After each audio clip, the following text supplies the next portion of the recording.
Assalamualaikum viewers, how are you? Hope you all are fine. Today our topic is distributive property union our intersection. आज हम पढ़ने जा रहे हैं distributive property जो कि हमारे पास क्या है यूनियन अवर इंटरसेक्शन है। तो यहाँ पर दो साइड्स दी जाती हैं, एक हमारे पास लेफ्ट हैंड साइड होती है और एक हमारे पास राइट हैंड साइड होती है।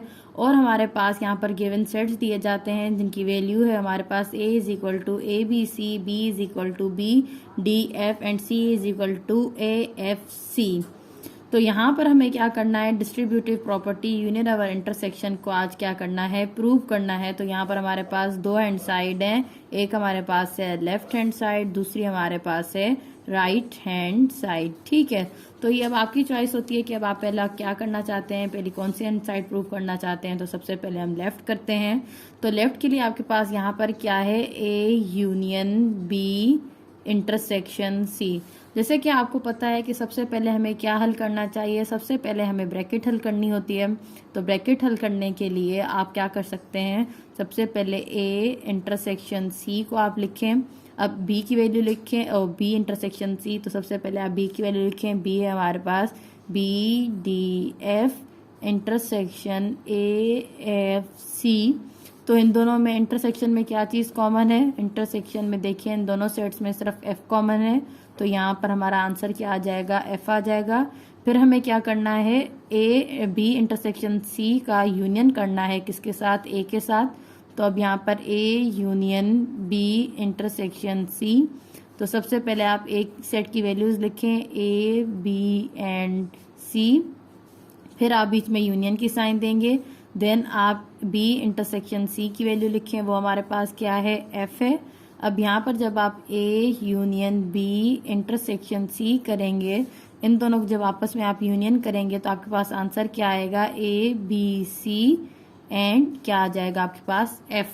तो आपके पास लेफ्ट हैंड साइड का आंसर आ गया है। अब आपने क्या करना है, राइट हैंड साइड का आंसर निकालना है। तो आप लिखेंगे कि यहाँ पर हम क्या करने वाले हैं, टेकिंग राइट हैंड साइड, हम राइट हैंड साइड उठाने वाले हैं।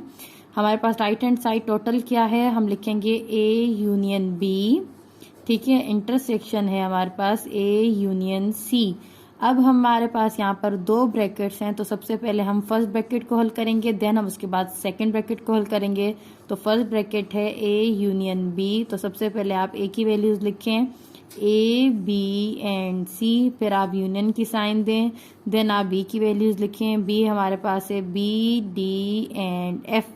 अब हम इन दोनों का यूनियन करेंगे। तो यूनियन में हमें पता है कि हमने क्या करना होता है, तरतीब से लिखना होता है। तो आप इनको तरतीब से जब लिखेंगे तो आपके पास आंसर क्या आएगा, A B C D and F. अब आपने क्या करना है, अब आपने A union C find out करना है। फर्स्ट ब्रैकेट हमने क्लियर कर ली है। अब जब आप ए यूनियन सी करेंगे तो सबसे पहले आप ए की वैल्यूज लिखेंगे, A B C and union बीच में, फिर आप सी की वैल्यूज लिखें, ए एफ सी। अब आप इनको आपस में यूनियन करें तो आपके पास आंसर क्या आएगा, ए बी सी, और अब आपके पास क्या आ जाएगा, एफ। ठीक है, अब यहाँ पर हम सी दो दफ़ा नहीं लिखेंगे, ए दो दफ़ा नहीं लिखेंगे, एक ही दफ़ा हमने लिखना है। अब हमारे पास जब दोनों ब्रैकेट्स हल हो गई हैं तो अब हमने इन दोनों के बीच में क्या मालूम करना है, intersection A union B intersection A union C. तो सबसे पहले ए यूनियन बी की वैल्यू लिखें, वो हमारे पास है A B C D and F. फिर हम बीच में इंटरसेक्शन की साइन देंगे, फिर हम क्या लिखेंगे, A B C and F, जो कि हमारे पास किसकी वैल्यू है, ए यूनियन सी की। अब हमने क्या करना है, इन दोनों के बीच में क्या इंटरसेक्ट मालूम करना है। तो इंटरसेक्शन में हमें जैसे कि पता है हम क्या करते हैं, दोनों ही ब्रैकेट्स में जो चीज़ें कॉमन होती हैं वो हमारे पास क्या होता है, आंसर होता है। तो यहाँ पर देखें क्या कॉमन है, ए दोनों में कॉमन है, बी दोनों में कॉमन है, सी दोनों में कॉमन है एंड एफ दोनों में कॉमन है।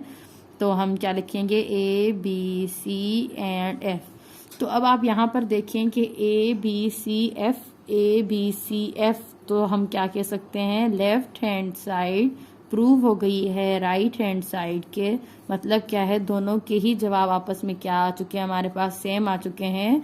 तो हम लिखेंगे हैंस प्रूव्ड। आज हमने यहाँ पर क्या प्रूव किया है कि distributive property union over intersection आज हमारे पास प्रूव हो गई है।